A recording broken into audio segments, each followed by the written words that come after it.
Special Reports is a daily show that will cover issues surrounding the economic collapse. All our reports and daily alert news are backed up by source links. We work very hard to bring you the facts and we research everything before presenting the report. Subscribe for latest on financial crisis, oil price, global economic collapse, dollar collapse, gold, silver, Bitcoin, global reset, new world order, economic collapse, economic news, political, geopolitical news. Today, we talk about stocks move higher as Fed defends gradual rate hikes. Stocks rise on Fed outlook. Fed Chair Jerome Powell defended his policy of gradual rate tightening on Friday in Jackson Hole, noting that the economy is strong. Still, other central bankers saw plenty of risks even as the U.S. economy posted a blistering growth rate in the second quarter. It is paradoxical that the United States is starting to put obstacles in the road at a time when its economy is firing on all cylinders, said Augustin Carstens, general manager of the Bank for International Settlements, according to the Wall Street Journal. The markets moved up on Monday on the positive economic outlook from the Fed, although other risks in Turkey and Italy have kept investors on edge. Chart of the week. The U.S. dollar has weakened 1.5% since the middle of August, easing some pressure on global currencies, while also stopping the decline in commodity prices. The strength of the dollar has been a problem for emerging market economies this year, and many market analysts see the recent dip as positive. The markets want a weaker dollar, Rick Rieder, BlackRock's chief investment officer of global fixed income, told CNN last week. If the dollar continues to gain strength, it would be the biggest risk to the financial markets today, and arguably one of the biggest risks to the economy. The decline over the past 2 weeks has been welcomed by many, and stocks moved higher at the start of this week. Markets. Fed to stay the course. Fed Chair Jerome Powell reassured the markets on Friday, stating that the central bank would continue on its course of further, gradual rate tightening, noting that the economy remains strong. The comments were his first after public criticism from President Trump, who complained about the tight monetary environment. The markets opened up higher on Monday, and analysts say investors were encouraged by the Fed's comments and guidance. Iran's economy minister. Iran's economy minister was tossed out by parliament on Sunday, amid economic turmoil in the country. The country's currency, the rial, has fallen sharply this year, with U.S. sanctions compounding the problem. The move comes after recent shake-up in other key personnel, including the head of the central bank. Protests have been common around the country this year, and the poor economic outlook shows no sign of abating. German business outlook improves. German business morale improved in August for the first time in 2018. The IFO Economic Institute said its business climate index rose sharply from July levels, and it comes on the heels of the truce between U.S. President Donald Trump and European Commission President Jean-Claude Juncker in July, which helped dial back the trade war. The German economy is performing robustly. Current figures point to economic growth of 0.5% in the third quarter, IFO Chief Clemens Fust said, according to Reuters. Commodities. Collapse of commodity trading giant burns investors. The collapse of Noble Group, SGX, CGP, the Singapore-based commodity trader, has left a lot of destruction in its wake. On Monday, there was a final vote on a debt-for-equity restricting deal that handed control to senior creditors, diluting existing stockholders. Noble was once worth $12 billion, but as Bloomberg reports, the company's downfall had a lot to do with poor oversight from regulators. Gold price recovers on weaker dollar. The U.S. dollar, which has climbed sharply since April, took a breather in the past 2 weeks, dipping 1.5%. The slightly weaker greenback has helped to arrest the declines for gold prices. Gold jumped by 1.7% on Friday, after the comments from the Fed.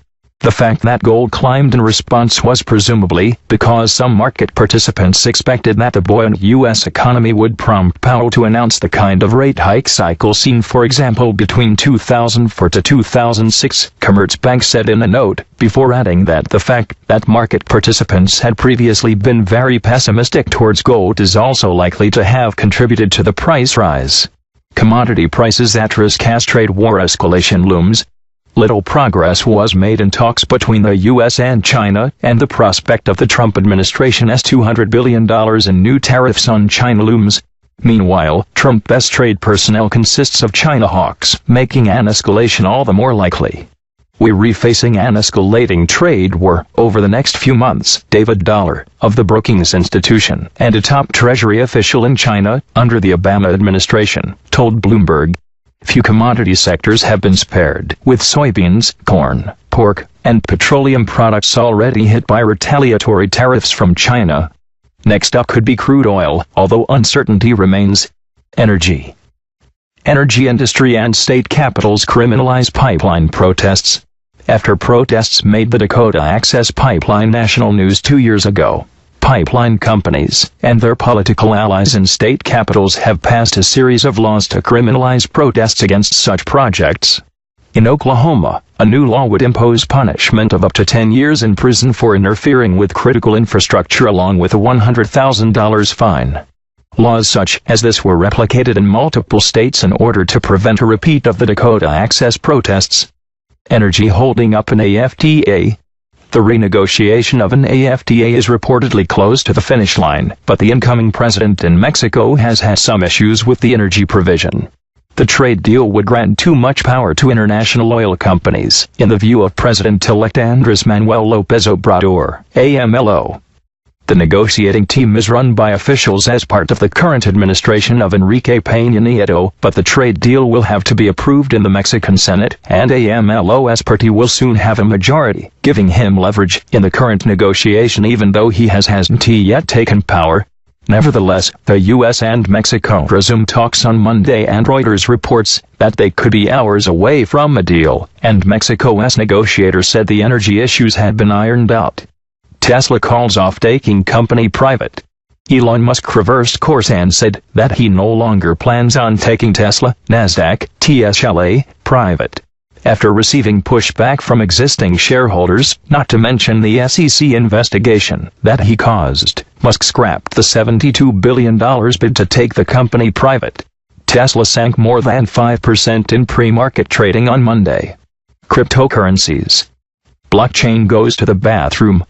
A company called VODXS has developed a digital advertising display to be installed in restrooms, displaying ads while people wash their hands. The displays can detect when people are near via their mobile phone, and it plays videos, JPGs, or flash content. The underlying technology uses blockchain, and the VODXS can interpret impressions from the person standing at the sink. The display can also detect whether or not employees washed their hands, allowing for greater enforcement of hygiene policies. This technology could be transferred to the healthcare industry, helping to reduce the spread of disease. Bloomberg host launches cryptocurrency. One of the hosts of Odd Lots, a podcast supported by Bloomberg, launched his own cryptocurrency. Joe Weisenthal launched the stalwart Bucks digital currency in 2014, and they discussed on the latest episode how he did it. SEC rejects request to list cryptocurrency funds. The SEC rejected requests to list 9 cryptocurrency funds last week, a blow to the hopes for a new U.S. exchange-traded fund, ETF, that invests in Bitcoin. The SEC cited ongoing concerns about currency manipulation, fraud, and market surveillance. Cryptocurrency investors have hoped for a new ETF to trade in digital currencies, but the recent rejection dims those hopes. Are U.S. bonds the next big investment trend? U.S. bond yields have surged quite dramatically over the past 12 months, with the 10-year Treasury yield having increased 30%, while that of the 2-year Treasury has almost doubled. Despite the rapid increase, yields are still well below their historical averages. If you are like President Trump, who isn't keen on a hawkish Fed, then buckle up for a rough ride, since things could be about to get worse for interest rates. Foreign investors are beginning to show signs of fatigue in absorbing U.S. Treasuries, which could lead to a spike in yields in a bid to lure investors.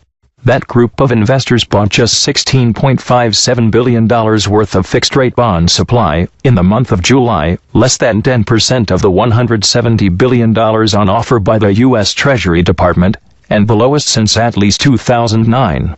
Foreign investors hold about $6.35 trillion of the $15 trillion U.S. Treasury market, about twice as much as they did in 2008.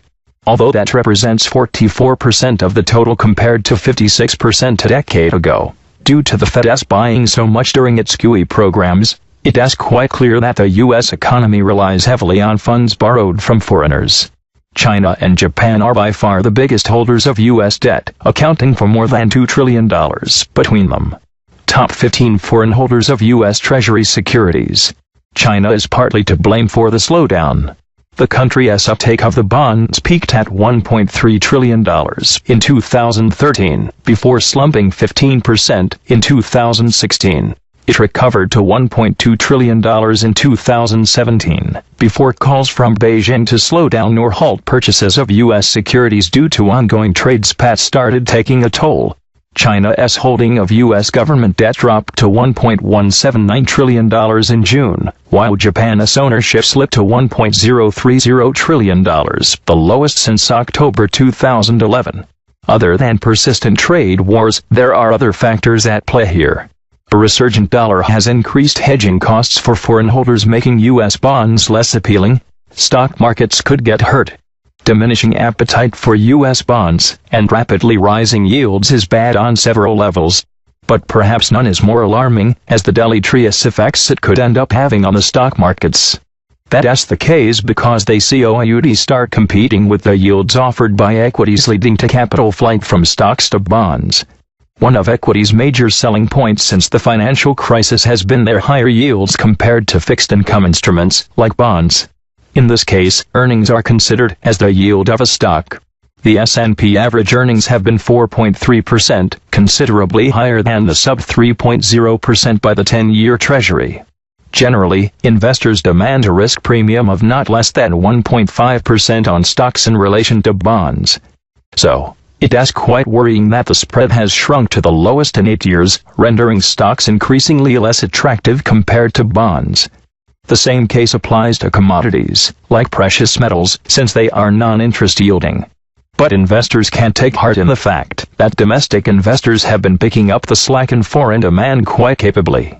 Though it remains unclear if U.S. mutual funds, pension funds, banks, and insurers could keep pace if foreign demand keeps falling and federal deficit keeps growing. Further, it is quite unlikely that any of the major foreign holders will quickly dump their holdings on account of trade or political tensions. Despite being low by historical norms, U.S. Treasury yields are still higher compared to many markets including the EU and Japan. Whether you believe that bond yields will keep rising or fall, you can purchase CME or Nasdaq Treasury futures and place your bets accordingly. Thanks for watching. Tell us what you think in the comments section below.